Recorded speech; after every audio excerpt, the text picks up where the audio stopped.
Welcome to chess, ladies and gentlemen. Okay, so we are still currently in the Speed Chess Championships, the semi-final between Magnus Carlsen and Maxime Vachier-Lagrave of France. If I have anybody watching from France, merci beaucoup, mon ami. I appreciate you looking through at the game. The analysis that I have. Let me see. Make sure that the camera's good. Everything is it sharp? Bam! There we go. Okay, so this is the round. This is game 3, and so right now they're still currently in the blitz portion. So they're in the 5-minute blitz portion still, and so you know, they're playing pretty fast games. I mean, 5 minutes with a 1 second increment is fairly fast. So it's not like, you know, classical or rapid or, you know, like slow at all. So the time really becomes a factor in this game, and so if you guys are ready. You know, like I said, every single time at the end of the video, if you want to stick around, I have the answer to the previous chess puzzle, and I also have a brand new chess puzzle for you real quick. So yeah, if you guys are ready, let's go ahead and take a look and see what we have during this game here. And so we have d4, knight to f6, we got c4, g6, knight to c3, d5, knight to f3. So we have the Grünfeld on the board, and so I covered game 1 when Magnus Carlsen was white, Maxime Vachier-Lagrave was black. So it's pretty much a duplicate of that game up until a certain point, and then they start to vary. So usually when guys are playing against each other at this level, especially playing like a speed chess championships, you're pretty much going to see kind of like every other game as they switch colors.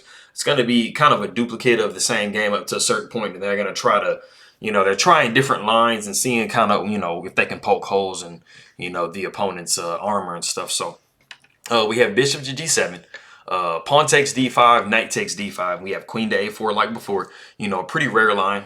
It's kind of in the middle of the pack out of about maybe 10 moves that are played. It's right around in the middle, maybe 4th or 5th up.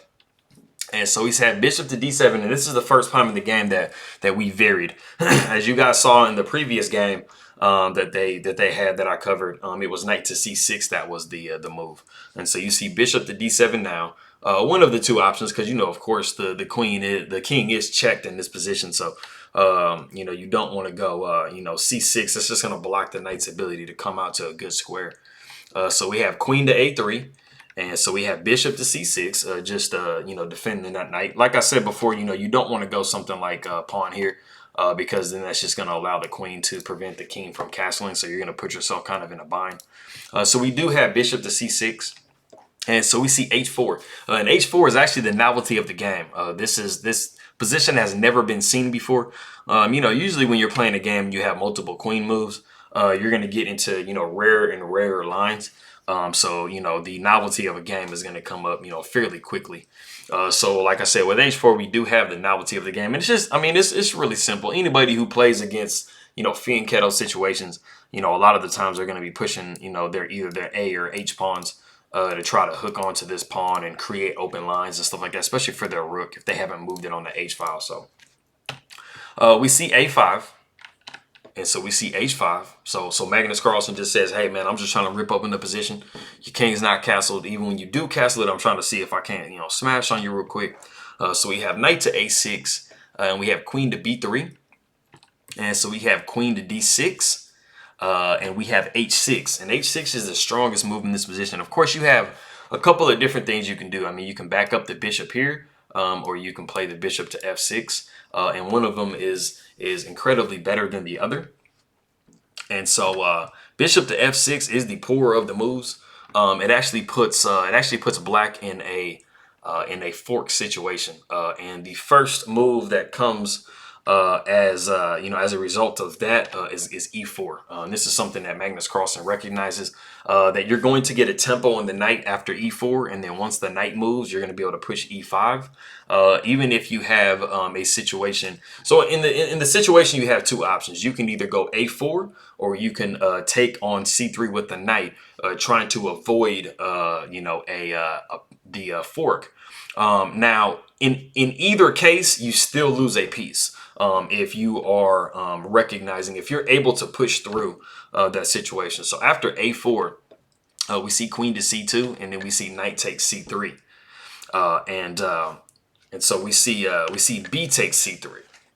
Now, Something I wanted to note is you know, the actual fork that was kind of missed in the position. So if we go back to where we had E4 and we were to look at, you know, knight takes C3 as the alternative of the moves, like I was saying, you wouldn't even have to actually capture the knight back. You would actually still push E5 to put a tempo on the queen and to actually do the fork. And then after bishop takes E5, pawn takes E5, and you only really have time to, you know, to check the king with queen to D1 as kind of a way to save the knight. You know, so you would take back, of course, the king is stalemate, so you have to take back with the queen. So after queen takes, knight takes, and then you would see bishop to E2. Now, bishop to E2 was the move that the computer suggested. It wasn't a move that I liked because it allows knight to take B2, at least grabbing a pawn before you leave the board. And, you know, it does still win a piece, but like I said, you do get a little bit of material back. So that's why I didn't like it. But, you know, I'm not Stockfish. I'm not Komodo. So, I mean, you know, Komodo has, or Stockfish has their own reasons for giving bishop to E2. But I think it was just cool to just take with the king. So if we go to where we were before, after knight takes, you know, we also had the ability for, you know, to push E5 as well. And after bishop takes, pawn takes, we would have basically, you know, the same situation as we did before, with just the difference that the pawn is actually on A4 instead of A5. And so going back to what we had in the game, we did have B takes C3. You don't want to take with the queen, of course, because, you know, you're just going to be dropping that pawn. So we see E5, and that's the perfect move to make sure that, you know, white can't push E5 themselves. And so we see bishop takes A6, rook takes A6. We see castles by white. We see castles by black. We see rook to D1. And rook to D1 is just kind of easily defended with pawn takes E4, or pawn takes D4. And then after C takes D4, we see queen to E7, just stepping away from that fork. And we see rook to E1. And so we see rook to E8, and we see knight to E5. And, you know, actually knight to E5, it seems like it attacks the bishop, but it's actually fine. So we see bishop to B5. You know, Maxime Vachier-Lagrave, he doesn't really like the idea of his bishop being taken because that's going to undermine this pawn here or damage his structure. But like I said before, after knight to E5, it was actually just okay to take with bishop takes E5. And then after pawn takes E5, you would see queen to H4. And that would discover an attack on this pawn and also double attack this pawn here. And so you would probably need to play something like queen to C3. And then after rook to E6, you'd see F4. And as you can see, you know, white is kind of, you know, they're in a really, really defensive position in this position. But like I said, we do have bishop to B5. And then after bishop to F4, we see C5 trying to chip away at that nice center that white has. And then after rook A to B1, we see rook to A5. And if you want to go ahead and pause the video real quick and see what move Magnus Carlsen came up with, it's a deflection. A deflection tactic. I guess you could call it a deflection tactic, but like I said, if you want to go ahead and see, it's very deep calculation that comes in this. If you want to go ahead and pause it and see if you can come up with the move that Magnus Carlsen played, go ahead and do that real quick, and we'll catch up with you.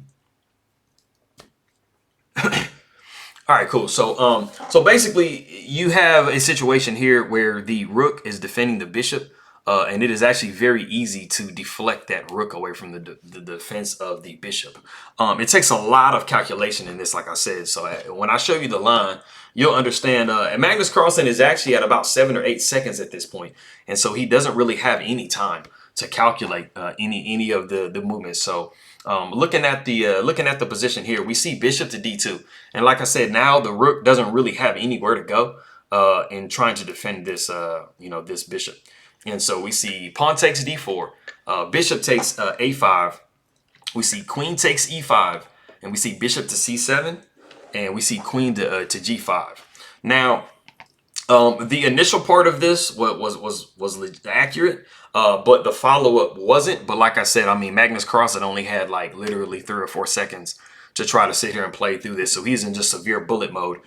So, I mean, you know, nobody in the world is going to be able to calculate, you know, these different variations and everything with that little time. But after queen takes E5, the move was actually f4. And what this does is it tries to knock the queen away from the defense of this bishop. And then after queen to h5, you see e5. And now e5 is completely cutting off the queen from defending the bishop. You know, black actually does have some resources in this position. They have the ability to play bishop to h4. After the rook takes, you can see bishop to g3, queen to e4, queen to h2 with check. And then after king to f1, queen to h1 with check, king to e2. And then after d3, trying to deflect the king away from the defense of the rook, we would see king to d1. And like I said, I mean, with Magnus Carlsen having 3 or 4 seconds on the clock, it's not really possible to see all of these different, you know, variations, because it takes time to calculate this different stuff. So, like I said, we did have queen to g5 and then queen to c1. We see bishop to a6. And so bishop to f4, attacking the queen. So after queen to g4, we see e5. And after bishop to e7, we see g3, and then we see queen to e6. And it is actually queen to e6 that's played. And it was in this position that Magnus Carlsen actually ran out of time. You know, the commentators and what I was watching speculated that maybe he had pre-moved e6. And once, you know, he was thinking that he was going to be able to get increment from that. But then once, you know, Maxime went queen e6, it blocked his move. And then, you know, Magnus Carlsen didn't really know what to do in this particular position, and his time ran. You know, it's up to, I mean, you would actually have to ask Magnus Carlsen if this is what he actually did in this position. But it's very possible. I mean, I've had situations when I play bullet where I'll pre-move a move. And somebody puts, you know, somebody puts a piece on the square that I moved to, and then, you know, I lost on time. So, I mean, it's a very real possibility. But, you know, Magnus Carlsen actually had a superior position right here. You know, he is up in entire exchange. And so, you know, he's down a pawn, but he's up in exchange, which is very, you know, legitimate compensation. Plus, you have this really weak pawn on d4 and the weak pawn on a4 that you can start to try to pick off. So, you know, it's definitely a very good position. So I think, you know, maybe queen to c2 was a definite, you know, good move. You know, had Carlsen, you know, realized, you know, that, you know, maybe his move either didn't enter or his time. Yeah, so that is the game. And like I said, at the end of the video here, I have the answer to the previous puzzle. It's a pretty long one, so I'll just kind of run through the moves real quick. And so the initial move is bishop takes f7. And you're pulling the queen, you're pulling the king into a bad net. So you see rook to d6, and you're attacking the queen, and you're trying to deflect the bishop away from the defense of the g7 pawn. So after bishop takes d6, you have queen takes g7 with check, king to e6, you have knight takes d6, queen to d8, knight takes e8, queen takes e8, queen to f6, and then you have king to d5, queen to d6 with check. And after king to e4, you see rook to e1 with check. You see king to f5. You see queen to f6. King to g4. You see h3 with check. You have king to h5, and you see g4 checkmate. And that was a pretty long one. Definitely a pretty long one. I don't expect anybody in the world to calculate that deep. But if you found bishop takes f7, that's gangster. And going to this next puzzle here, we see this. And it is a decoy tactic. And so decoys usually involve a sacrifice of some kind. So just to give you a little bit of a hint. And like I said, if you want to set this up on your board at home, go ahead and take a look and see if you can figure it out. And I will give you the answer in the next video. Not sure when that will be. I appreciate you guys stopping by, taking a look at my video. Appreciate you guys watching my stuff. And if, like I said, if there are any people from France, merci beaucoup, mon ami, au revoir.